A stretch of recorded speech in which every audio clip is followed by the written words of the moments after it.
सभी को good morning. जय छत्तीसगढ़, जय भारत, राधे राधे। पिछली क्लास में हमने पढ़ा था हमारे उच्च भूमि का उत्तरी भाग और उससे पहले हमने पढ़ा था उच्च भूमि का पश्चिमी भाग। आज हम उच्च भूमि का दक्षिणी भाग और पूर्वी भाग पढ़ेंगे, साथ ही साथ मध्य का जो मैदान है उसे पढ़ेंगे। तो आज हम स्टार्ट करने वाले हैं हमारे छत्तीसगढ़ का जो महानदी बेसिन है उसका उच्च भूमि का दक्षिणी हिस्सा। तो फिर से एक बार मैं आपको दिखा दूं, हम लोगों ने पिछली क्लास में क्या क्या पढ़ा था, एक बार फटाक से देख लो जी। ये है छत्तीसगढ़ का मैदान। इस छत्तीसगढ़ के मैदान का ये वाला सीमांत उच्च भूमि है जो किनारे किनारे है।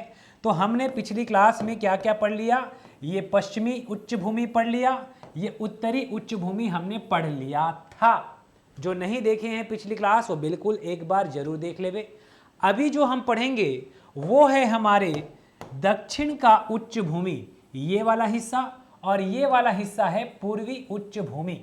तो यहाँ पर इसको थोड़ा सा ध्यान दीजिएगा कि ये जो पूरा का पूरा हिस्सा है यही महानदी बेसिन कहलाता है, जिसमें बिलासपुर संभाग, दुर्ग संभाग और रायपुर संभाग, ये तीनों संभाग शामिल हैं। स्पष्ट है। अब अगर मैं बात करूं तो यहां पर आपको ये वाला जो भाग है, यहां से एक नदी निकलती है महानदी, और ये महानदी इस तरीके से होते हुए ऐसा बहता है।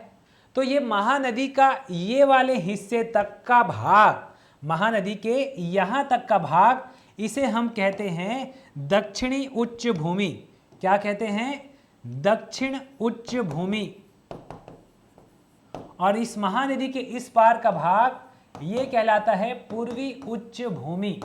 तो ये पूर्वी और दक्षिणी उच्च भूमि को हम पढ़ने वाले हैं। अब दक्षिण उच्च भूमि को थोड़ा ध्यान से देखोगे तो यहां पर आपका एक जिला है मोहला मानपुर अंबागढ़ चौकी।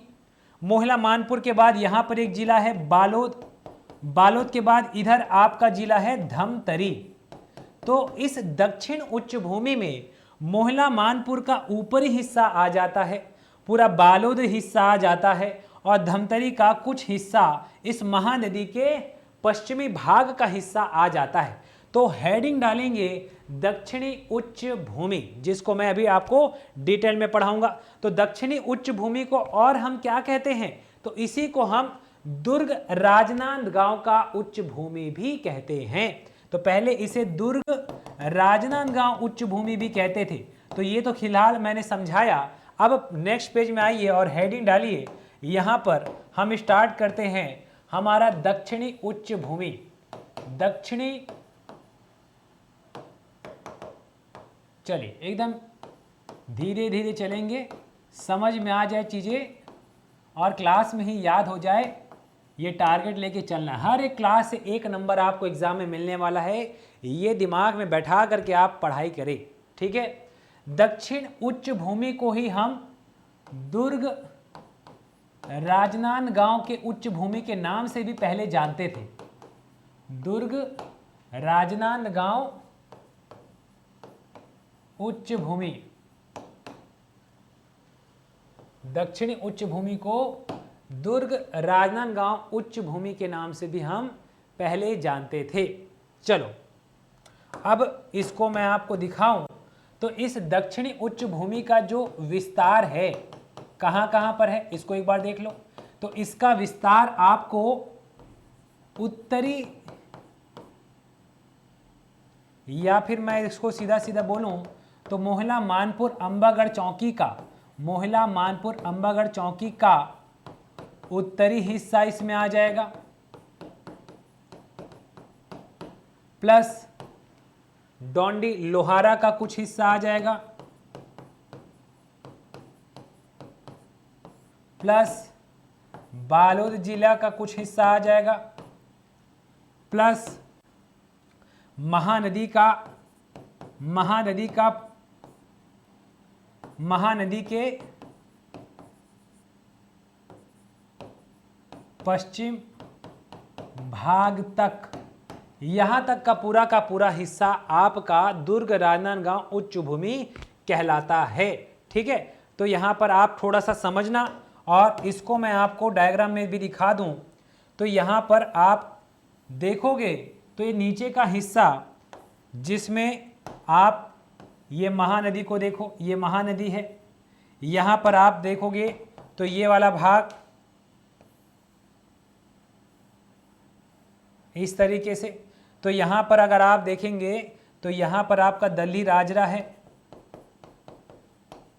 दल्ली राजरा है। यहीं पर आपका बालोद है, ठीक है। यहाँ पर थोड़ा सा हिस्सा मोहला मानपुर का ऊपरी वाला हिस्सा है। उसके बाद ये वाला हिस्सा थोड़ा सा धमतरी का हिस्सा है। तो दिमाग में इतना तो सेट हो गया कि इसमें 3 प्रमुख जिले शामिल हो रहे हैं। एक मोहला मानपुर का ऊपरी हिस्सा, दूसरा बालोद का हिस्सा और तीसरा धमतरी का। अब इसी को मैं थोड़े बड़े रूप में आपको दिखाता हूं और इसको समझना, अच्छे से समझना। ये पूरा हिस्सा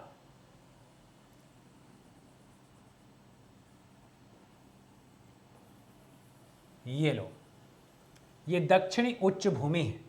इस दक्षिणी उच्च भूमि का ये वाला भाग आपका, एक ये भाग ले लेता हूं। इसके नीचे का ये वाला भाग कांकेर का भानु प्रतापपुर है। भानु प्रतापपुर कौन सी जगह पर है? कांकेर में है। इसको देखते चलो, भानु प्रतापपुर ये कांकेर में है, ठीक है। कांकेर के भानु प्रतापपुर से लगा हुआ है इसका दक्षिणी भाग। इसका उत्तरी भाग मैदान है और पश्चिमी भाग इधर आपका महाराष्ट्र वाला इलाका है। और इस तरफ आपको पता है कि यहाँ पर एक नदी जाती है जो सिहावा पहाड़ी से निकलती है, सिहावा पहाड़ी से निकलती है। और ये सिहावा पहाड़ी से निकल करके कांकेर और कांकेर से बालोद होते हुए, ठीक है, ये सिहावा पहाड़ी से निकली, कांकेर गई, कांकेर से बालोद, बालोद से वापस धमतरी होते हुए ये ऊपर चले जाती है। तो यहाँ पर अगर आप देखोगे, फिर से इसको एक बार बना रहा हूं, ये आई धमतरी के सिहावा पहाड़ी से कांकेर गई और कांकेर से जाने के बाद ये वापस लौटी और वापस धमतरी होते हुए ऊपर चले जाती है। ये कौन सी नदी है? तो इस नदी का नाम महानदी है। सबको पता है ये महानदी है। अब ये महानदी के पश्चिम का हिस्सा, मतलब यहां से यहां तक का पूरा हिस्सा दक्षिणी उच्च भूमि या इसी को दुर्ग राजनांदगांव का उच्च भूमि कहते हैं। तो इसमें खास बात क्या क्या है? तो यहां पर खास बात में समझना कि इस भानु प्रतापपुर से एक नदी निकलती है जो कांकेर तरफ से आती है और ऊपर जाते हुए इस तरीके से आती है। इस नदी को हम कहते हैं तांदुला नदी। यहीं पर आपको एक पहाड़ी मिलेगी, एक पहाड़ी मिलेगी बालोद जिले में।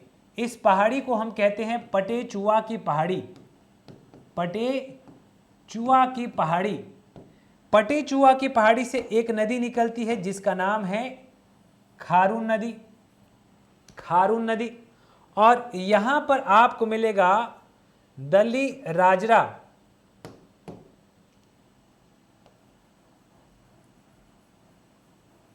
तो इस दल्ली राजरा के पास, ठीक है, दल्ली राजरा है, उसी के ऊपर में डोंडी लोहार है। तो मैं इसको थोड़ा ऊपर बना दूं, ये वाला आपका दल्ली राजरा वाला हिस्सा है। इस दल्ली राजरा से, दल्ली राजहरा, यहां से जो नदी निकलेगी उसका नाम है खरखरा, खरखरा। तो ये नदी जा रही है ऐसा, ये नदी जा रही है इधर से, इधर से, इधर से। तो 3 नदियों के नाम को यहां पर मैं लिख रहा हूं, समझना।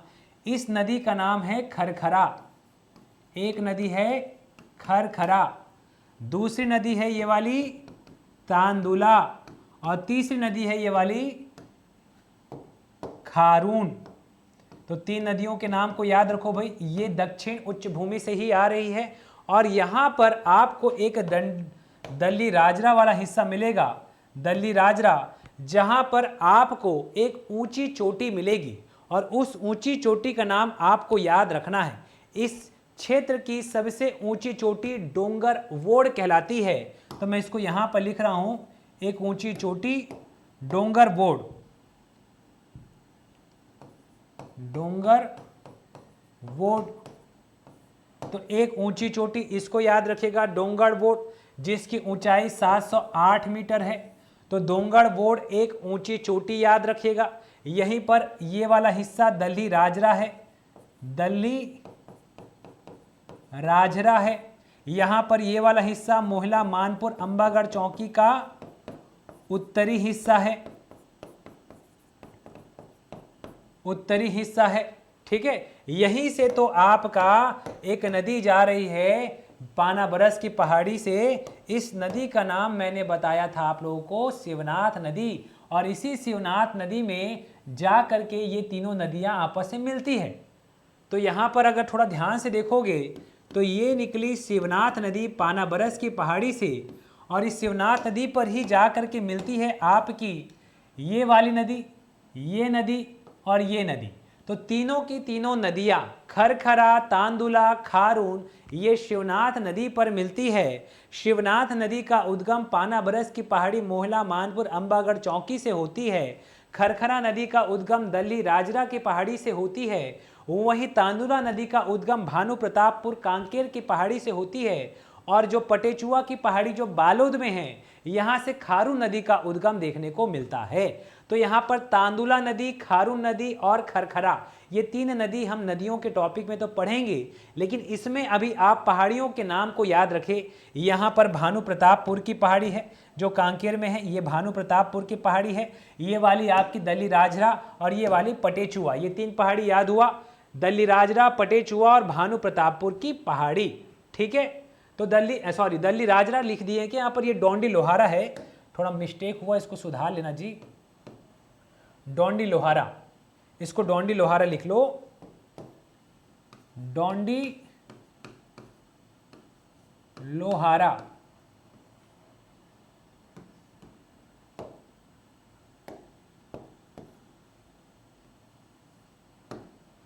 डोंडी लोहारा, ठीक है, तो डोंडी लोहारा को याद रख लो। तो डोंडी लोहारा से खरखरा नदी, भानु प्रतापपुर से तांदुला नदी और पटेचुआ की पहाड़ी से खारून नदी का उद्गम, ये पूरा दक्षिणी हिस्सा याद रखिएगा।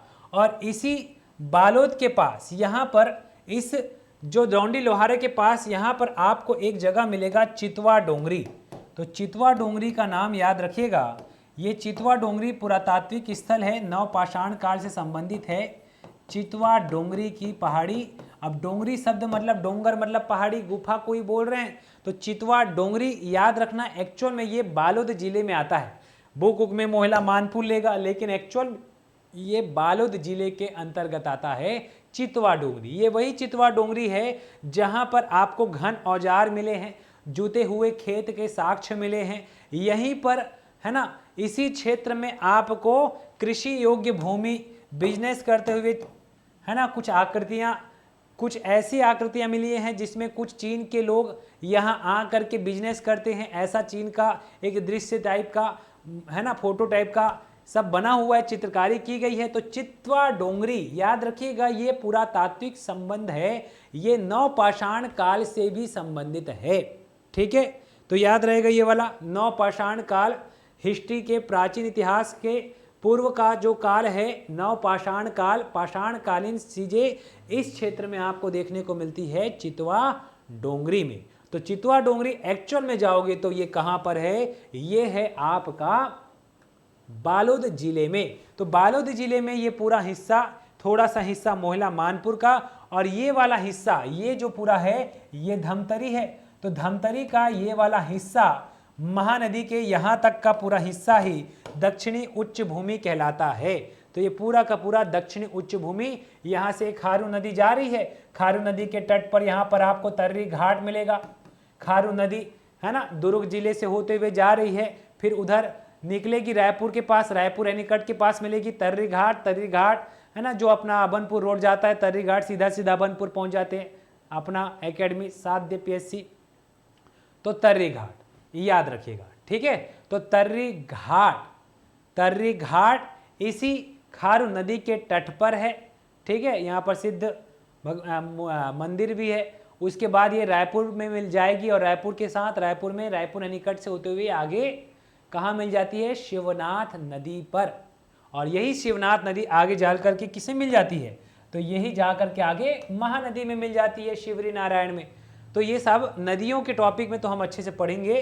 तो ये वाला पूरा का पूरा हिस्सा, ये पूरा का पूरा हिस्सा, इस महानदी तक का हिस्सा ध्यान से सुनिएगा, ये पूरा का पूरा हिस्सा आपके सतपुड़ा रेंज से संबंधित है। भले इस पार जाओगे तो वो हिस्सा अलग है, लेकिन यहां तक का पूरा हिस्सा आपका सतपुड़ा पहाड़ी से, मतलब कहीं ना कहीं मैकल श्रेणी सतपुड़ा का हिस्सा है, और मैकल श्रेणी से ये सब लगे हुए हिस्से हैं। तो सतपुड़ा का ही हिस्सा इसको माना जाता है महानदी के पश्चिमी भाग को। स्पष्ट है, क्लियर है? तो यहां पर समझ जाइए कि डोंडी लोहारा के पास, ठीक है, डोंडी लोहारा के पास एक ऊंची चोटी, ये सब लगा हुआ है ना, डोंडी लोहारा के पास एक ऊंची चोटी डोंगर बोर्ड है, डोंडी याद रखिएगा, ठीक। डोंगर बोर्ड को एक नाम अच्छे से याद रखिएगा, डोंगर बोर्ड। ये है आपकी राजहरा की पहाड़ी में, और राजहरा की पहाड़ी दल्ली राजरा की पहाड़ी, ये कंफ्यूज नहीं होना, ठीक है। तो डोंडी लोहारा, दल्ली राजरा, ठीक, ये सब आपको पूरे है ना क्षेत्र आपको देखने को मिल जाएगा।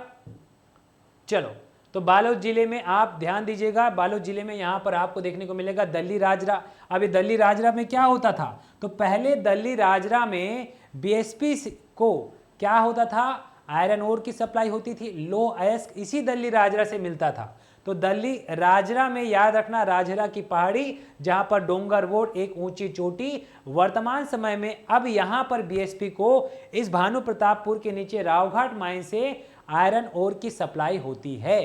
पहले बीएसपी को तांदुला से पानी की भी सप्लाई हो जाती थी, इस नदी से तांदुला से बीएसपी को भरपूर क्या मिलता था, जल की सुविधा मिल जाती थी, अभी भी मिल रही है। तो अभी हालांकि अब ये है ना जो डिपॉजिट था वो अब खत्म होने की कगार पे आ गया है, इसलिए अब आयरन ओर का सप्लाई कहाँ से होता है, रावघाट माइन से। तो ये दक्षिणी उच्च भूमि, इतना आप याद रखिएगा, ठीक है। चलो, अब इसके इस पार की भूमि को हम कहते हैं पूर्वी उच्च भूमि।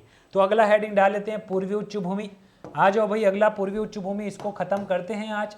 तो चौथा हिस्सा है पूर्वी उच्च भूमि, पूर्वी उच्च भूमि। अब इस पूर्वी उच्च भूमि का विस्तार कहां से कहां देखने को मिलेगा, तो पूर्वी उच्च भूमि का विस्तार आपको पूरा धमतरी महानदी के पूर्वी का भाग धमतरी जिले में देखने को मिलेगा, गरियाबंद देखने में मिलेगा, गरियाबंद जिले में। इसके अलावा महासमुंद जिले में देखने को मिलेगा, ठीक है। पूर्वी उच्च भूमि की हम बात कर रहे हैं, गरियाबंद, महासमुंद, और थोड़ा सा ऊपर की तरफ चलोगे तो सारंगढ़, बिलाईगढ़, ठीक है। और थोड़ा ऊपर चलोगे तो रायगढ़ का जो लेलुंगा पहाड़ मैंने बताया था ना, वो इधर भी इसको टच करता है, इसी पूर्वी उच्च भूमि में ये भी आ ही जाता है। अब रायगढ़ तो अपने आप में पूरा पूर्व में है, तो लेलुंगा पहाड़ तक ये पूर्वी उच्च भूमि कहलाता है। तो ये दिमाग में सेट कीजिए कि यहाँ पर धमतरी जिला शामिल है, यहाँ पर गरियाबंद जिला शामिल है, महासमुंद शामिल है, सारंगढ़ बिलाईगढ़ शामिल है, और कुछ हिस्सा रायगढ़ का हिस्सा, दक्षिणी भाग रायगढ़ का हिस्सा इसमें शामिल है, ठीक है। तो दक्षिण उच्च भूमि के बाद पूर्वी उच्च भूमि याद रखिएगा। यहाँ पर आपको ये जितनी भी उच्च भूमि है ये पूर्वी घाट का हिस्सा है, ठीक है। अभी हमने जो दक्षिण उच्च भूमि पढ़ा था ये सतपुड़ा का हिस्सा है, ये पूरा का पूरा किसका हिस्सा है, तो सतपुड़ा का भाग ही कहलाता है। लेकिन इसके इस पार का भाग ये पूर्वी घाट के नाम से भी जाना जाता था। चलो, तो यहाँ पर मैं आपको थोड़ा सा एक बार दिखा दूं कि पूर्वी घाट हमारे छत्तीसगढ़ में कहाँ से किस जगह पर देखने को मिलेगा। तो चलिए इसको मैं यहाँ पर आपको नक्शे में दिखा दूं। ये वाला धमतरी है, ये धमतरी का हिस्सा ले लेते हैं, और इस धमतरी से मान के चलो इधर पूरा चले जाते हैं गरियाबंद, ये महासमुंद, ऊपर सारंगढ़ बिलाईगढ़ तक, और ये पूरा हिस्सा ये पूर्वी उच्च भूमि। अब मैं इस धमतरी का कुछ हिस्सा क्यों लिया, क्योंकि मैंने बताया कि धमतरी के इस क्षेत्र में जो महानदी है वो ऐसा करके आ रही है और इधर से ऐसे जा रही है। तो महानदी का जो पूर्वी भाग है ये पूरा पूर्वी उच्च भूमि में आ जाता है। तो महानदी के इस पार का भाग दक्षिणी उच्च भूमि में आता है और महानदी के इस पार का भाग पूर्वी उच्च भूमि में आ जाएगा। अब पूर्वी उच्च भूमि में कौन कौन से जिला दिख रहा है, तो यहां पर आप देख सकते हो स्पष्ट, ये आपका धमतरी जिला है, धमतरी, ये वाला आपका गरियाबंद वाला इलाका है, गरियाबंद जिला, ठीक है, ये वाला आपका महासमुंद है, महासमुंद। और ऊपर चलेंगे तो थोड़ा सा और ऊपर चलते हैं अपन,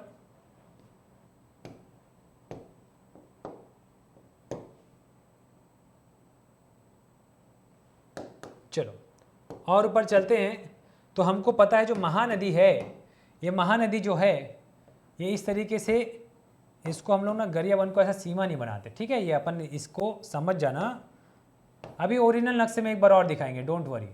तो ये ऐसे महानदी जा रही है जा रही है जा रही है, इस तरीके से महानदी ऐसे बढ़ जाती है ना। तो महानदी का ये पूरा हिस्सा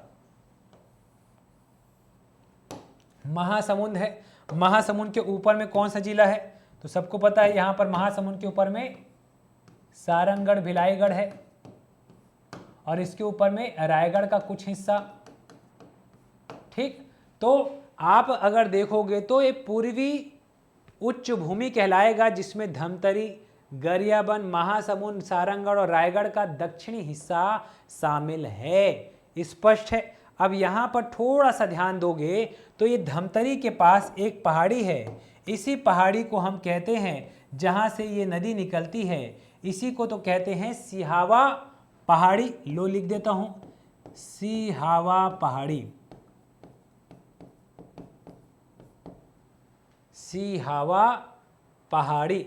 उसके बाद गरियाबंद में जब जाओगे तो गरियाबंद के पास आपको यहाँ पर कुछ कुछ पहाड़ियाँ मिलेगी, जैसे कि भात्रगढ़ की पहाड़ी, यहीं पर आपका भात्रगढ़ की पहाड़ी के साथ मेलवा का डोंगर लिखा हुआ है, जो कि उड़ीसा के गौरागढ़ पहाड़ी का ही एक हिस्सा है। तो इसको समझना थोड़ा डिटेल में। यहाँ पर मान के चलो ये भात्रगढ़ की पहाड़ी, ठीक है, ये है मेलवा डोंगर, ठीक, और ये सब लगा हुआ है उड़ीसा के इस पहाड़ी का ही हिस्सा है, उड़ीसा का गौरागढ़ की पहाड़ी। तो मैं यहाँ पर थोड़ा सा लिख देता हूँ आपको ताकि समझ में आए। ये पूरा का पूरा गौरागढ़ की पहाड़ी है उड़ीसा में, उड़ीसा है ना भाई, इसका पूरी भाग क्या है, पूरा उड़ीसा है। तो ये गौरागढ़ की पहाड़ी आ जाओ, गौरागढ़ की पहाड़ी, गौरागढ़ की पहाड़ी से ही लगा हुआ है छत्तीसगढ़ में ये वाला हिस्सा, जो गरियाबंद के हिस्सा, जिसे हम भात्रगढ़ की पहाड़ी कहते हैं। और इसी भात्रगढ़ की पहाड़ी से आपकी पैरी नदी का उद्गम होता है। तो भात्रगढ़ की पहाड़ी से पैरी नदी का उद्गम, ठीक है। चलो तो यहाँ पर मैं भी नदियों को दिखाऊंगा, पहले भात्रगढ़ की पहाड़ी को लिख लो। उसके बाद मेलवा डोंगर, ये वाला भाग कहलाता है मेलवा डोंगर, मेवा बोलते ना, मेवा, मलेवा, मेवा, तो मेलवा डोंगर है, जो कि आपका उड़ीसा के गौरागढ़ पहाड़ी का ही हिस्सा है। उड़ीसा, ये उड़ीसा लगा हुआ है ना, पूरी राज्य क्या है हमारे छत्तीसगढ़ का, पूरी भाग उड़ीसा है। उड़ीसा का गौरागढ़ पहाड़ी से लगा हुआ है भात्रगढ़ की पहाड़ी, मेलवा डोंगर, ठीक है। और इसी के साथ इसी के ऊपर में आपको मिलेगा सोनबेरा का पठार, सोनबेरा, ठीक है। ये सब पूरा आपका गौरागढ़ के साथ सब लगे हुए हैं। अभी हर एक जगह से कोई ना कोई नदियों का उद्गम होगा, मैं उसको भी कनेक्ट करूंगा, ठीक है। अब इस सोनबेरा के ऊपर में जाओगे तो यहां पर एक दर्रा पड़ता है, दर्रा, ये दर्रा का नाम याद रखना, एक दर्रा है, एक दर्रा है। और इस दर्रे के ऊपर में आपको मिलेगा शिशुपाल पर्वत, रदन की पहाड़ी। तो ये दर्रे का नाम क्या है, तो इसे कहते हैं सिघोड़ा, इस दर्रे को कहते हैं सिघोड़ा दर्रा। इस सिघोड़ा दर्रे के ऊपर में यहां पर आपको देखने को मिलेगा रदन की पहाड़ी, रदन की पहाड़ी, रदन की पहाड़ी, ठीक है, रदन की पहाड़ी। और उसी के इस दर्रे के नीचे में यहां पर आपको एक ऊंची चोटी नजर आती है, इसी ऊंची चोटी को हम धारी डोंगर बोलते हैं, ठीक है, धारी डोंगर जिसकी ऊंचाई है 899 मीटर। तो धारी डोंगर की ऊंची चोटी जो पूर्व की सबसे ऊंची चोटी है, जो कि शिशुपाल पर्वत श्रृंखला में देखने को मिलती है, यहीं पर आपका शिशुपाल पर्वत में ये धारी डोंगर है। तो शिशुपाल पर्वत में धारी डोंगर एक ऊंची चोटी, याद रखना, ठीक है। शिशुपाल पर्वत में धारी डोंगर है, मेलवा डोंगर है, सोनबेरा का पठार है, भात्रगढ़ की पहाड़ी है, गौरागढ़ की पहाड़ी है, रदन की पहाड़ी है। तो ये सब उच्च भूमि है, इसलिए पूरी पहाड़ी पहाड़ी, ये पूरा पहाड़ी पहाड़ी ना। अब यहाँ दिखा दिया हूँ, मतलब ये पूरा पहाड़ी पहाड़ी वाला क्षेत्र है, मान के चलो, ठीक है। तो यहाँ पर आप देख सकते हो धमतरी है, गरियाबंद है, महासमुंद है, सारंगगढ़ है और रायगढ़ है। स्पष्ट है कि यहाँ तक बताओ, ठीक। तो धमतरी में आपको एक मिलेगा सिहावा पहाड़ी, और इसी सिहावा पहाड़ी के पास आपको धमतरी में एक गिधवा पहाड़ मिलेगा। क्या मिलेगा? गिधवा पहाड़। तो यहाँ पर मैं एक गिधवा पहाड़ को भी बना देता हूँ, धमतरी का ही हिस्सा है गिधवा पहाड़। ये सब पहाड़ों के नाम को सुन लो ना। पहाड़ है सिहावा की पहाड़ी, गिधवा पहाड़, और इसी गिधवा पहाड़ से एक नदी निकलती है जिसका नाम सीता नदी है। सीता नदी अभ्यारण्य है, सेंचुरी है, आपको पता होगा। तो यहाँ सुनना कि सिहावा की पहाड़ी से निकलती है महानदी। ये लो भाई, महानदी को मैंने निकाल दिया, ये पूरी महानदी गई। अब इस गिधवा की पहाड़ी से एक नदी निकलती है जिसे कहते हैं सीता नदी भी बोलते हैं, यहाँ पर सीता नदी है, याद रखना, सीता नदी अभ्यारण्य। यहाँ भात्रगढ़ की पहाड़ी से एक नदी जाती है जिसे हम पैरी नदी बोलते हैं। तो भात्रगढ़ की पहाड़ी से निकलती है पैरी नदी, ये याद रखना। और यहाँ पर एक गौरागढ़ इस तरफ से आती है एक नदी जो धमतरी और गरियाबंद के बीच में सीमा बनाते हुए ऊपर चलती है और जा करके इसी गरियाबंद जिले में मिल जाती है। इस नदी का नाम ये पैरी है, तो ये सोंढूर नदी है। तो पैरी और सोंढूर जिस जगह पर मिलते हैं, इस यहीं पर क्या बनता है? संगम। तो ये है आपका राजिम। नदियों में मैं और अच्छे से बताऊंगा नदियां कहाँ कहाँ से निकल रही, कहाँ कहाँ से बह रही है। अभी मोटा मोटी आप बस दिमाग में सुन लो। अभी हम लोग को अच्छे से क्या याद करना है? उच्च भूमि। उच्च भूमि मतलब पहाड़ी को अच्छे से याद करो, और नदियों को भी फिलहाल सुन लो। जब नदियां पढ़ाऊंगा तो कहाँ से कौन से जिले से निकल रहा है, कहाँ जा रहा है, सब बताऊंगा। अभी बस इतना याद रखना कि यहाँ पर सिहावा पहाड़ी, तो सी से सिहावा, फिर गी से गिधवा, फिर भा से भात्रगढ़ की पहाड़ी, गौरागढ़ की पहाड़ी का ही हिस्सा है, गौरागढ़ की पहाड़ी का हिस्सा मेलवा डोंगर, और इसी मेलवा डोंगर से एक नदी और निकलती है। इस मेलवा डोंगर से एक नदी का नाम, ये नदी है आपकी सूखा नदी। सूखा नदी, ठीक है। तो मेलवा डोंगर से सूखा नदी निकल रही है, और सूखा नदी पर यहीं पर कुडार नदी मिलती है, खैर उसको बाद देखेंगे। और यहाँ रदन की पहाड़ी से एक नदी ऊपर तरफ जाती है और जाके मिलती है, इसे कहते हैं लात नदी।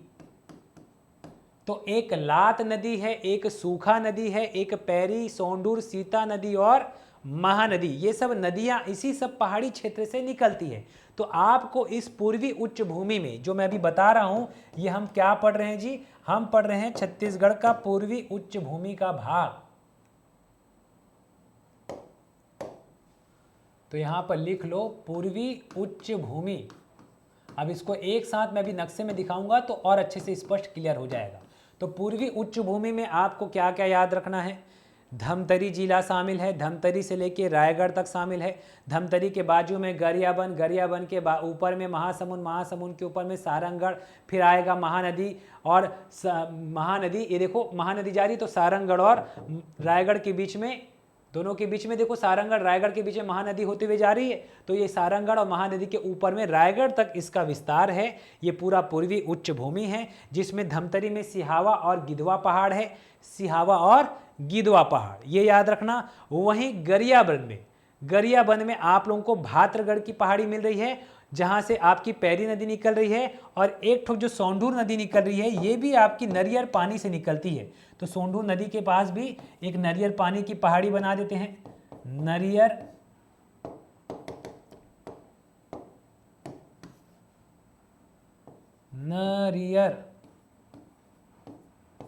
ठीक है, नरियर, नरियर की स्पेलिंग थोड़ा मिस्टेक लग रहा है, तो नरियल कैसे लिखते हैं, नारियल, नारियल जी, नारियल, तो नारियल खाने से सुंदर हो जाते हैं, तो नरियल पानी, नरियर पानी, तो नरियर पानी से सोंढूर नदी, नारियल पानी पियो और सुंदर बन जाओ, तो नरियर पानी से सोंढूर नदी निकली। भाद्रगढ़ की पहाड़ी से पैरी नदी, याद रखना ये दोनों के दोनों सब उड़ीसा सीमा से लगे हुए हैं, उड़ीसा तरफ से ही आ रही है ये सोंढूर पैरी एक तरीके से, ठीक। लेकिन देखोगे तो भाद्रगढ़ की पहाड़ी छत्तीसगढ़ तक इसका विस्तार है गरियाबंद में, तो हम यहाँ बोल रहे भाद्रगढ़ की पहाड़ी से निकल रही है पैरी नदी, सोंढूर नदी निकल रही है उड़ीसा तरफ से नरियर पानी से, लेकिन यहाँ प्रवेश कर रही है धमतरी, फिर गरियाबंद और जाके रांची में मिल रही है। यहाँ पर मेलवा का पठार, ये भी गरियाबंद क्षेत्र में मिलेगा, जहाँ से सूखा नदी निकल रही है और महासमुंद में होते हुए महासमुंद में मिल जा रही है। सिंघोड़ा दर्रा, सिंघोड़ा दर्रा याद रखना, इस सिंघोड़ा दर्रे के ऊपर रदन की पहाड़ी है और रदन की पहाड़ी से निकलती है लात नदी, जो महानदी पर जाकर के मिल जाती है। अब सोनबेरा के पठार से कौन सी नदी निकलती है, इसको शायद नहीं दिखाया ना मैं, चलो ये मेलवा का पठार, तो सोनबेरा के पठार से एक बहुत इंपॉर्टेंट नदी जी, इसको कैसे भूल गए, यहाँ से निकाल दो और ये सीधा यहाँ पर ऊपर ले जा लो, इस नदी का नाम है जोक नदी। तो सोनबेरा के पठार से निकलती है जोक नदी का उद्गम होता है। सोनबेरा का पठार जो है वो गरियाबंद जिले में है, गरियाबंद जिले के उच्च भूमि में भी आता है और थोड़ा मैदानी क्षेत्र में भी आता है, तो सोनबेरा का पठार दिमाग में सेट कर लो। तो इतनी सारी चीज़ें आपके दिमाग में एक मोटा मोटी सेट हुआ कि नहीं बताओ। अब ये सिंघोड़ा दर्रा जो मैं बताया हूँ, ये सिंघोड़ा दर्रा जो है ना, यहीं से आपका नेशनल हाईवे 53 जो कि महासमुंद रायपुर, रायपुर से इधर है ना, ये वाला लाइन नेशनल हाईवे 53 है, जो महासमुंद से रायपुर, रायपुर से दुर्ग, दुर्ग से राजनांदगांव और राजनांदगांव से पीछे मध्य प्रदेश की तरफ सीधा निकलती है। तो मध्य प्रदेश से आती हुई नेशनल हाईवे 53, मध्य प्रदेश के बाद राजनांदगांव, राजनांदगांव से दुर्ग, दुर्ग से रायपुर, रायपुर से महासमुंद और महासमुंद के इस सिंघोड़ा दर्रे से होते हुए ये उड़ीसा निकल जाती है। तो ये है नेशनल हाईवे 53। तो इतनी चीज़ आप दिमाग में सेट करें, बताओ थोड़ा सा दिमाग में सेट हुआ। तो ये आपकी पूर्वी उच्च भूमि है। तो हमने अब तक क्या पढ़ा, एक झलक देख लो जी फटाक से।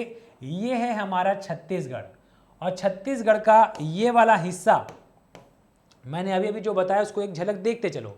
यहाँ पर ये राजनांदगांव है, राजनांदगांव से दुर्ग, दुर्ग से रायपुर और महासमुंद होते हुए ये सीधा कौन सा हाईवे गया बताया मैं, नेशनल हाईवे 53। इसी को मैं दिखा रहा हूँ, यही है नेशनल हाईवे 53। डायग्राम में देख के समझते चलो। इसी नेशनल हाईवे 53 के ऊपर में यहाँ पर आपको मिलेगा रदन की पहाड़ी। नेशनल हाईवे 53 सिंघोड़ा दर्रा के ऊपर में रदन की पहाड़ी, ठीक है।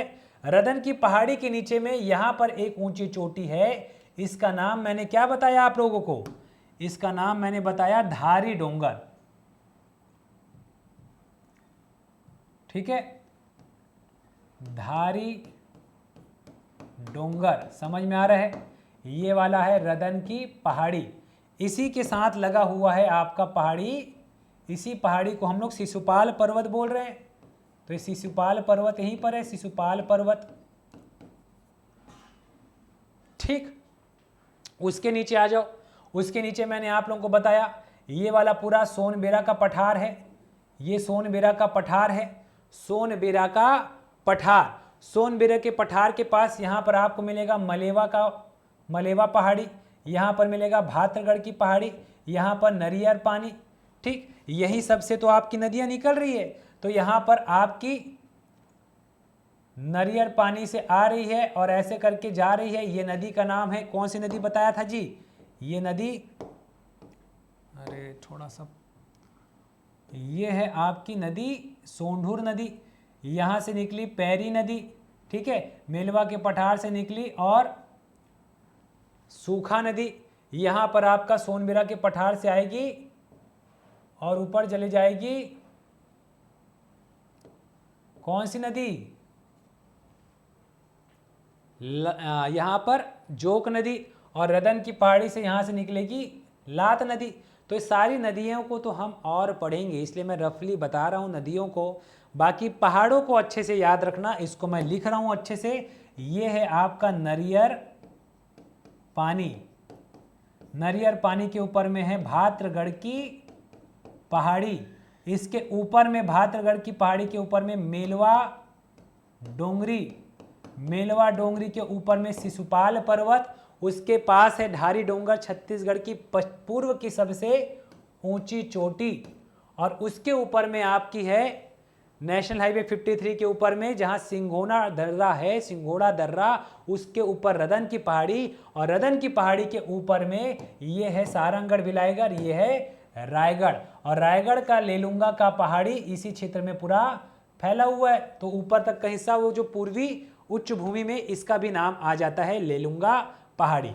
बाकी यहाँ पर अगर आप चलोगे तो यहाँ पर आपका सिहावा पहाड़ी है, ये लो भाई देख लो, ये सिहावा पहाड़ी है, सिहावा पहाड़ी है। इस सिहावा पहाड़ी के पास यहीं पर आपकी गिधवा पहाड़ है, तो गिधवा पहाड़ से सीता नदी का उद्गम, सिहावा पहाड़ी जहाँ से आपकी महानदी निकलती है, कांकेर जाती है, बालोद जाती है, फिर इस तरीके से सीमा बनाते हुए ये आगे बढ़ के इधर निकल जाती है। तो ये सब नदियों में मैं अच्छे से पढ़ाऊंगा। फिलहाल पहाड़ों के नाम याद हुआ, पूर्वी उच्च भूमि याद हो गई, ठीक है। तो यहाँ तक आपको केवल जो मेन चीज़ था धारी डोंगर, बाकी सब पहाड़ों के नाम को आपने सुन लिया। तो ये पूरा आपका खत्म होता है पूर्वी उच्च भूमि, ठीक है। चलो, तो इस सब को एक बार एक झलक में और आपके दिमाग में डाल दूं, इसी चीज को मैं एक बार और दिखा देता हूं। ये है हमारा 3 संभाग, तीनों संभाग में ये वाला बिलासपुर संभाग है, ये दुर्ग और रायपुर का संभाग है, ठीक है। देख के समझ में आ रहे हैं।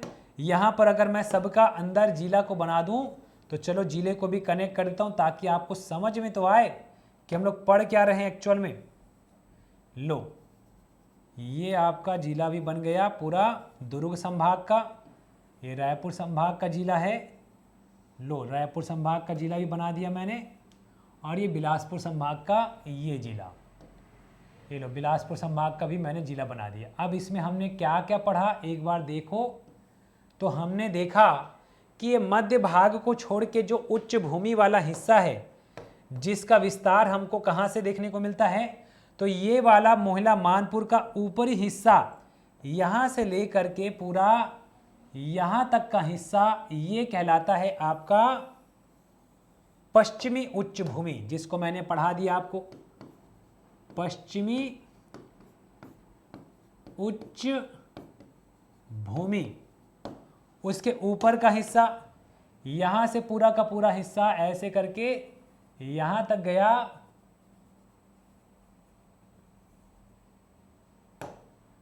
थोड़ा सा इसको ये ऐसा करके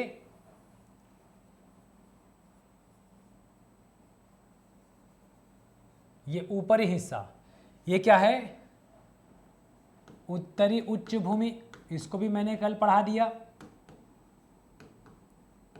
उत्तरी उच्च भूमि। आज जो हमने पढ़ा वो क्या क्या पढ़ा जी, तो आज हमने देखा इस मोहला मानपुर का कुछ हिस्सा इधर का, ये बालोद का हिस्सा, धमतरी का हिस्सा, और धमतरी के यहाँ तक का, महानदी के यहाँ तक का ये वाला पूरा हिस्सा कहलाया क्या, दक्षिणी उच्च भूमि, दक्षिणी उच्च भूमि। अब स्पष्ट और समझ में आ रहा है, क्लियर है। और इस पार जो हमने अभी देखा थोड़ी देर पहले, यहां धमतरी से लेकर के धमतरी का ये वाला पूरा हिस्सा लेकर के यहां तक का ऐसा हिस्सा, ये कहलाता है आपका पूर्वी उच्च भूमि। तो 4 उच्च भूमियां हमने देखा, चारों उच्च भूमि को एक बार और देखो, पश्चिमी उच्च भूमि, उत्तरी उच्च भूमि, दक्षिणी उच्च भूमि और पूर्वी उच्च भूमि। तो यहाँ पर जो सबसे इंपॉर्टेंट चीज है जिसको मैं आपको बताया हूं, इस पश्चिमी उच्च भूमि की सबसे ऊंची चोटी, एक अच्छे से याद रखना, बदरगढ़, ठीक है, बदरगढ़। यहाँ कोरबा में आपको मिलेगा लाफागढ़, यहाँ पर मिलेगा पलमागढ़, गरिया जीपीएम में पलमागढ़। यहाँ पर आपको मिलेगा, अभी अभी हमने देखा महासमुंद वाले इलाके में धारी डोंगर, धारी डोंगर, अब ये भी बताया धारी डोंगर, और डोंगर वोड मिलेगा आपको यहाँ पर राजहरा की पहाड़ी में डोंगर वोड। तो ये 4 ऊंची ऊंची चोटियां एक मोटा मोटी याद रखिएगा, ठीक। और यहीं पर आपको एक सोनबेरा का पठार मिलता है। हालांकि सोनबेरा का पठार, इस सोनबेरा के पठार गरियाबंद में ही है, लेकिन वो मैदानी क्षेत्र में आता है, इसलिए उसको भी मैं नहीं बताऊंगा, ठीक। तो 4 ऊंची ऊंची चोटियां दक्षिण में इसका नाम क्या बताया मैंने, बताओ इसका नाम क्या बताया जी, आप लोगों को भी बोला डोंगरवोड। याद रखना, मैं इसको थोड़ा सा और मोटा करके लिखता हूं, ये है डोंगरवोड जो बहुत इंपॉर्टेंट। ये है आपका बदरगढ़ जो पश्चिम की सबसे ऊंची चोटी कहलाती है। ये है आपका पलमागढ़, ये वाला है आपका लाफागढ़, और ये वाला है आपका धारी डोंगर। तो जितनी भी चीज़ अभी तक मैंने आपको बताया उसमें सबसे इंपॉर्टेंट तो पहला इसको याद रख लो। उसके बाद मैंने आपको जितनी भी छोटी छोटी पहाड़ियाँ बताया पिछली क्लास, आज की क्लास, जैसे कि यहाँ पर बताया आप लोगों को कि यहाँ पर सिहावा पहाड़ी है, गिधवा पहाड़ी है ना, यहाँ पर भाद्रगढ़ की पहाड़ी है, यहीं पर आपका मेलवा डोंगर है, यहीं पर सोनबेरा का पठार है, यहाँ पर आपका शिशुपाल पर्वत है, यहाँ पर आपका रदन की पहाड़ी है, ठीक है, यहाँ पर लैलूंगा पहाड़ी है। ये सब हमने देख लिया। यहाँ पर पूरा ये छोरी मतरिंगा की पहाड़ी पूरा फैला हुआ, छोरी उदयपुर मतरिंगा की पहाड़ी फैली हुई है ना। यहाँ पर लोरमी का पठार है, यहाँ पेंड्रा का पठार है, ठीक है। ये सब हमने पिछली क्लास में देखा। और ये पूरी की पूरी मैकल श्रेणी है, मैकल श्रेणी। तो सारी चीज़ें हमने पिछले 2 क्लास में देखा। आज हमने मिला करके सब पूरा कंप्लीट उच्च भूमि को देख लिया। तो यहाँ तक आपका उच्च भूमि वाला पार्ट खत्म। अब अगर हम देखेंगे तो ये मध्य का भाग भी एक झलक आप देखो। मध्य का भाग मतलब मध्य का भाग में क्या है, तो मैंने आप लोगों को बताया था कि छत्तीसगढ़ का जो बीच वाला पूरा हिस्सा है जिसे हम महानदी बेसिन कहते हैं, जिसमें 3 संभाग है, दुर्ग संभाग, रायपुर संभाग और बिलासपुर संभाग। इस मध्य भाग को 2 भागों में बांटा गया है, जिसका एक भाग हमने उच्च भूमि करके पूरा पढ़ा। इस उच्च भूमि के 4 भाग, उत्तर, दक्षिण, पूर्व, पश्चिम। अब दूसरा भाग जो है वो है ये महानदी का बीच वाला स्थल, जिसे छत्तीसगढ़ का मैदान कहते हैं। तो इस छत्तीसगढ़ के मैदान को अगर मैं पूरा अलग ही कलर में दिखा दूं तो थोड़ा देखना, ये पूरा का पूरा हिस्सा जिसमें थोड़ा सा बालोद का मैदान क्षेत्र है, राजनांदगांव थोड़ा सा है, इधर मुंगेली है थोड़ा सा, इधर बिलासपुर है, शक्ति का थोड़ा सा हिस्सा, सारंगढ़ का हिस्सा, धमतरी, गरियाबंद का थोड़ा हिस्सा, ये बीच का पूरा हिस्सा ये छत्तीसगढ़ का मैदान कहलाता है। और इस छत्तीसगढ़ के मैदान को हम 2 भागों में फिर से बांटते हैं। एक भाग ऊपर का जो कि बिलासपुर का मैदान कहलाता है, और एक भाग नीचे का जो दुर्ग और रायपुर का मैदान कहलाता है। तो ये वाला भाग जो ऊपर में दिख रहा है इसे हम कहते हैं बिलासपुर और रायगढ़ का मैदान, क्योंकि मैदानी क्षेत्र है। और ये वाला भाग कहलाता है आपका दुर्ग और रायपुर का मैदान। तो दुर्ग और रायपुर का मैदान। अब बताओ यहाँ तक समझ में आया मैं क्या बोला? तो दुर्ग और रायपुर के मैदान को थोड़ा ध्यान से देखोगे तो ये वाला ग्रीन वाला पूरा दुर्ग और रायपुर का मैदान है, मान के चलो, जो यहाँ पर दिख रहा है। और एक ग्रीन और बना देते हैं, ये वाला आपका बिलासपुर का मैदान है, बिलासपुर रायगढ़ का मैदान है। ठीक है, स्पष्ट है? तो ये पूरा का पूरा छत्तीसगढ़ का पूरा महानदी बेसिन कहलाता है। तो इस महानदी बेसिन को मैंने बताया था कि 2 भाग, एक उच्च भूमि और दूसरा मैदानी भाग। ठीक है, उच्च भूमि के 4 हिस्से पढ़ लिए, उत्तर, दक्षिण, पूर्व, पश्चिम। और महानदी बेसिन का जो मैदानी हिस्सा है ये भी 2 भाग है, एक बिलासपुर रायगढ़ का मैदान और एक दुर्ग रायपुर का मैदान। तो कुल मिलाकर के अगर हम देखेंगे तो ये पूरा का पूरा हिस्सा आपका कहलाता है छत्तीसगढ़ का मैदान। तो छत्तीसगढ़ के मैदान का दूसरा भाग, इसको थोड़ा सा देख लो, छत्तीसगढ़ का मैदान। इस छत्तीसगढ़ के मैदान का जो दूसरा भाग है, छत्तीसगढ़ के मैदान का जो दूसरा भाग है उसको थोड़ा सा समझना। इसको हम 2 भागों में तोड़ते हैं। एक भाग इसका है जो कहलाता है बिलासपुर रायगढ़ का मैदान, बिलासपुर रायगढ़ का मैदान। और इस बिलासपुर रायगढ़ के मैदान में क्या देखने को मिलेगा? तो बिलासपुर रायगढ़ के मैदान में आपको मांड नदी, हसदेव नदी देखने को मिलेगा।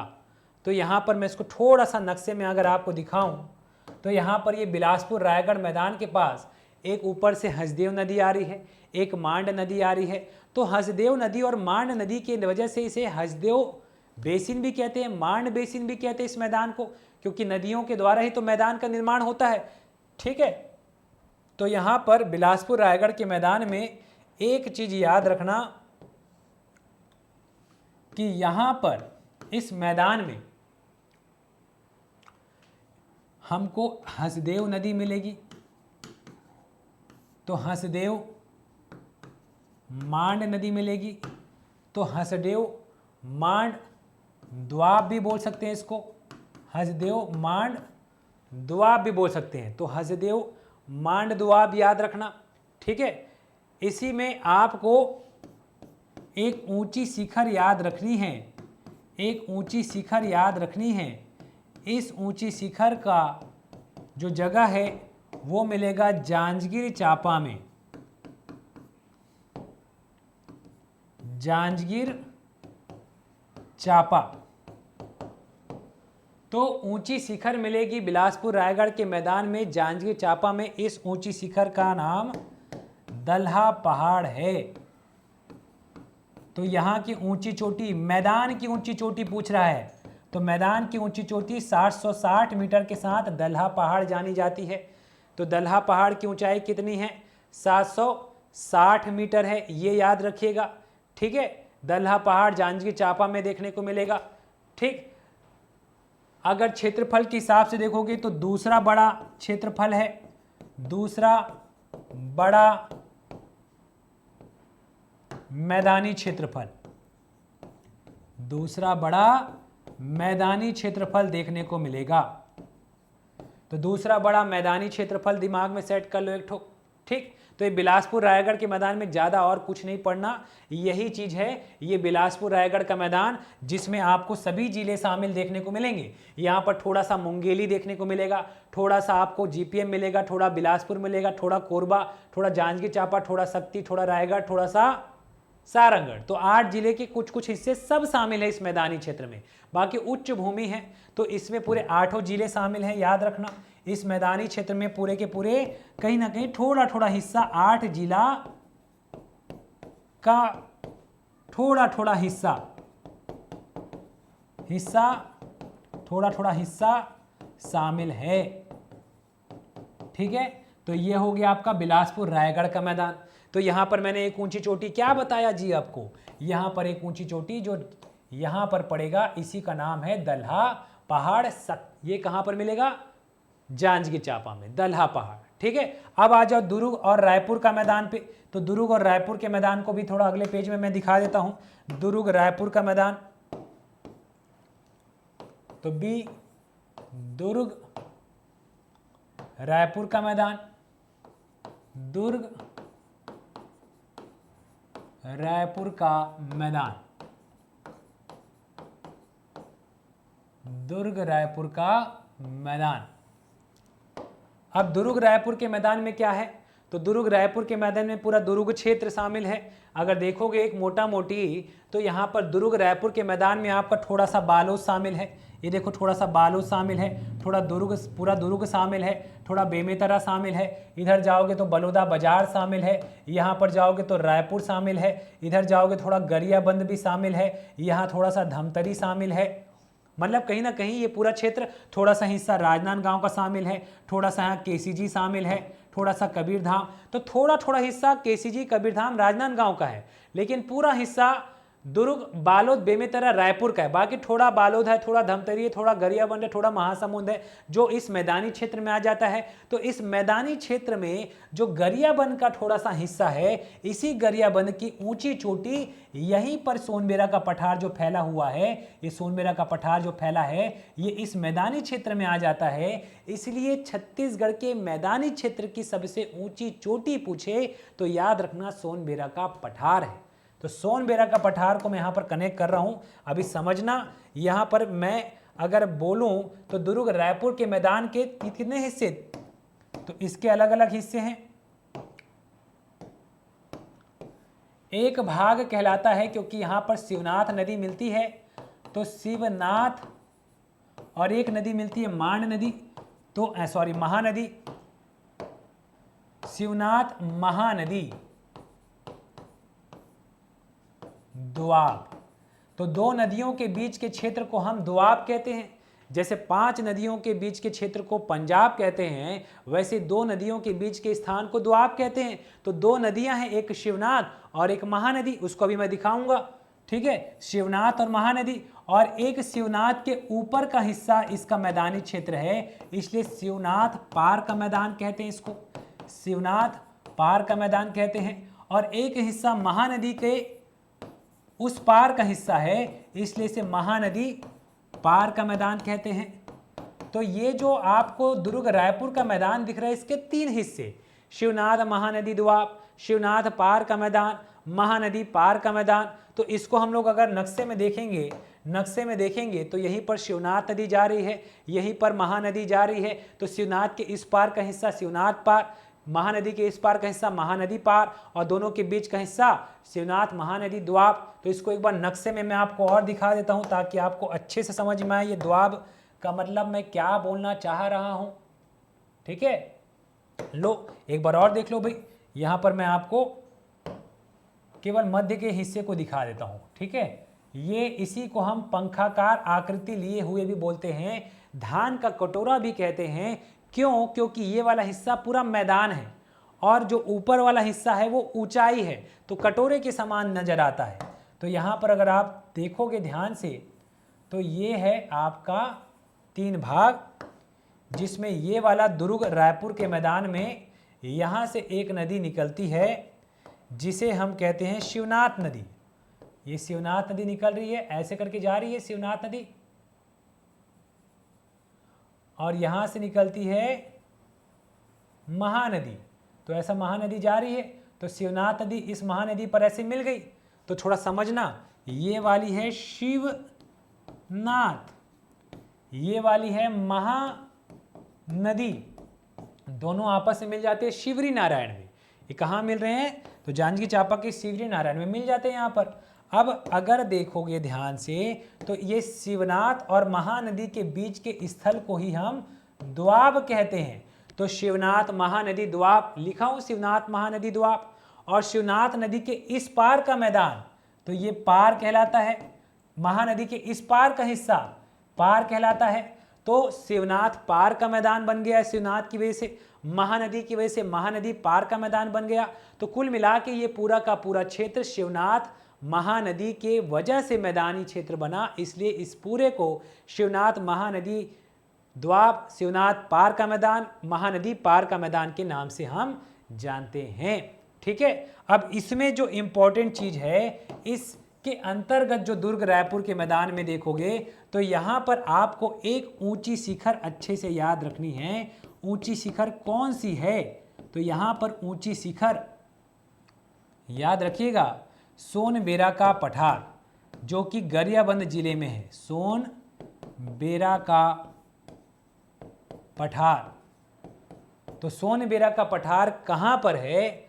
तो याद रखिएगा ये है गरियाबंद जिले में। ठीक है, गरियाबंद जिले में सोनबेरा का पठार है। ओके, तो गरियाबंद जिले में सोनबेरा का पठार, इस सोनबेरा के पठार को अगर देखोगे तो इसकी ऊंचाई है 943 मीटर। अगर प्रश्न पूछे सोनबेरा का पठार कहाँ है, तो इस मैदानी क्षेत्र में है, याद रखना। इस मैदानी क्षेत्र में मतलब यहाँ पर आपका गरियाबंद के पास, और एक ठो ऊंची चोटी यहाँ पर दल्हा पहाड़ है। तो ये बिलासपुर और रायगढ़ का मैदान है, और ये दुर्ग और रायपुर का मैदान है, जिसमें मैदानी क्षेत्र में ये पहला सबसे बड़ा, तो क्षेत्रफल के हिसाब से सबसे बड़ा है, क्षेत्रफल के हिसाब से फर्स्ट बड़ा मैदान कौन सा मैदान है? तो दुर्ग रायपुर का मैदान क्षेत्रफल के हिसाब से सबसे बड़ा है। तो ये एक दिमाग में चीज क्लियर हुआ कि नहीं हुआ, ठीक है, क्लियर हुआ कि नहीं। अब इसी चीज को मैं आपको नक्शे में एक बार दिखा दूंगा तो आपको अच्छे से समझ में आ जाएगा। ये पूरा का पूरा क्या कहलाया, उच्च भूमि, जहां पर हमने ऊंची ऊंची चोटियां देखी। इधर है बदरगढ़, इधर पलमागढ़ लाफागढ़, इधर धारी डोंगर, इधर है डोंगर वोड, ठीक है। यहीं पर सिहावा की पहाड़ी भी देखने को मिलता है, बताया। गिधवा पहाड़ मिलता है, बताया। भात्रगढ़ की पहाड़ी बताया, नरियर पानी बताया, मेलवा का पठार बताया, सोनबेरा का पठार। तो यही सोनबेरा का जो पठार है, यही सोनबेरा का पठार पुल ऐसे फैला हुआ है और इसी सोनबेरा के पठार का एक हिस्सा, यही सोनबेरा का पठार जो मैदानी क्षेत्र में आता है, जिसकी ऊंचाई मैंने बताया 943। तो मैदान में सबसे ऊंची चोटी सोनबेरा का पठार, मैदान में जो बिलासपुर रायगढ़ के मैदान में सबसे ऊंची चोटी तो दलहा पहाड़ 760 मीटर। तो मैदान में दो ऊंची चोटियां याद रखना, एक दलहा और दूसरा सोनबेरा, और बाकी उच्च भूमि में ऊंची चोटियां तो मैंने बता दिया, पहाड़ियों के नाम को मैंने बता दिया। तो छत्तीसगढ़ का महानदी बेसिन के ये हिस्सा पूरी तरह से अब कंप्लीट होता है, ठीक है, स्पष्ट है। तो छत्तीसगढ़ का ये पूरा हिस्सा, मतलब हम पढ़ रहे हैं छत्तीसगढ़ का प्राकृतिक प्रदेश, और इस प्राकृतिक प्रदेश में अगर आप देखोगे तो ये छत्तीसगढ़, और छत्तीसगढ़ के प्राकृतिक प्रदेश में हमने पढ़ लिया ये मोहला मानपुर के ऊपर के हिस्से से लेकर के राजनांदगांव, केसीजी, कबीरधाम, मुंगेली, गोला पेंड्रा, मरवाही, कोरबा, रायगढ़, इधर है महासमुंद, गरियाबंद से लेकर के धमतरी, धमतरी से बालोद, और बालोद से यहाँ तक का हिस्सा हमने पूरा पढ़ लिया। इसी के हिस्से में ये किनारे किनारे ये पूरी उच्च भूमि वाला हिस्सा है, ठीक है। और जो बीच का हिस्सा है जिसको हमने पढ़ा अभी बताया, जिसको मैंने, ठीक है, तो उच्च भूमि वाले को मैं ऐसे दिखा रहा हूँ, ये पूरा उच्च भूमि है ना, ये लाल लाल उच्च भूमि। एक कटोरा ले लो, कटोरे के किनारे किनारे का हिस्सा कैसा रहता है, ऊंचा, तो ये पूरी उच्च भूमि है, कटोरे का किनारे किनारे का हिस्सा है, किनारे किनारे की भूमि मतलब क्षेत्र, तो ऊंचा ऊंचा भाग, इसी को छत्तीसगढ़ के उच्च भूमि या सीमांत उच्च भूमि कहते हैं। तो सीमांत उच्च भूमि हमने पढ़ाया। सीमांत उच्च भूमि का अलावा ये वाला भाग पूरा यहाँ से ये वाला भाग कहलाता है दुर्ग और रायपुर का मैदान। तो दुर्ग, ये रायपुर का मैदान हमने पढ़ लिया, ये दुर्ग रायपुर का मैदान है, ये लो बना दिया दुर्ग रायपुर का मैदान। अब समझ में आ रहा है हम लोगों ने क्या पढ़ा, दुर्ग रायपुर का मैदान। और जो ये वाला है ये कहलाता है बिलासपुर रायगढ़ का मैदान, ये कहलाता है बिलासपुर रायगढ़ का मैदान। तो ये पूरा हमने पढ़ा एक प्राकृतिक प्रदेश जो छत्तीसगढ़ का सबसे बड़ा प्राकृतिक प्रदेश था, जिसको हमने पूरा कंप्लीट किया। तो ये प्राकृतिक प्रदेश का नाम क्या था, इसका पूरा नाम था महानदी बेसिन। और इसी महानदी बेसिन का क्षेत्रफल हमने कितना देखा था, तो याद है कि नहीं पिछली क्लास का, भूल तो नहीं जा रहे हो। तो महानदी बेसिन का पूरा क्षेत्रफल था 680 वर्ग किलोमीटर। और इसी 680 के दो भाग हमने किए थे। एक भाग क्या कहलाया, जो लाल वाला है, तो लाल वाले को लाल कलर में लिख देता हूं, इसी को हमने पढ़ा सीमांत उच्च भूमि, जो हमने पूरा किया। और सीमांत उच्च भूमि के अलावा जो एक भाग है जो ग्रीन कलर में दिख रहा है, ब्लू कलर में दिख रहा है, इसको चलो ग्रीन में, तो ये भाग का दो हिस्सा है, इसी को छत्तीसगढ़ का मैदान कहते हैं। और ये छत्तीसगढ़ का मैदान का दो भाग, एक भाग दुर्ग रायपुर का मैदान और दूसरा भाग बिलासपुर रायगढ़ का मैदान। तो हमने इसको पढ़ा और इसका क्षेत्रफल आपको बताया, इसका आधा इधर है, ये है 31,600, और 31,600 में इसको घटा दोगे तो ये कितना बचेगा, 64, है ना। ये 64 का 64 निकल गया, 10 में से 6 गया तो कितना बचेगा, 4, और यहाँ पर 7 में से 1 गया, 6, ये 3, तो 36 4 64, तो 36 4 64 वर्ग किलोमीटर सीमांत उच्च भूमि है और ये मध्य का भाग 31 600 है। और इन दोनों में सबसे बड़ा कौन सा है, तो ये वाला सबसे बड़ा है, ये फर्स्ट, ये सेकंड बड़ा, ठीक है। तो ये हमारा खत्म होता है पूरे छत्तीसगढ़ का मध्य भाग, महानदी बेसिन। अगली क्लास में हम, है ना, दंडकारण्य का पठार पढ़ेंगे, ऊपर का पूर्वी बघेलखंड और जसपुर सामरी पहाड़। तो छत्तीसगढ़ के प्राकृतिक विभाजन को हमने बहुत डीप में देखा और इस पूरे महानदी बेसिन को हमने पूरे अच्छे से देखा, ठीक है। तो सारी चीज़ों को आप अच्छे से रिवीजन करते चलिए और चीज़ें आगे हम फिर दोहराएंगे। जब नदियाँ पढ़ेंगे तो फिर से पहाड़ी के नाम को मैं लेते रहूँगा तो सब याद आएगा। नदियों को मैंने सुनाया है, नदियों को बस सुनाया है, नदियों के टॉपिक में डिटेल में हम पढ़ेंगे, ठीक है साथियों। तो वीडियो आपको अच्छी लगी या नहीं आप बिल्कुल कमेंट करें। और ये डिटेल से ज़्यादा आपको और ज़्यादा नहीं पढ़ना है, इतना पढ़ लिए मतलब आपकी तैयारी बहुत है, ठीक है। तो आज के लिए इतना, धन्यवाद। फिर मिलते हैं अगली क्लास। राधे राधे।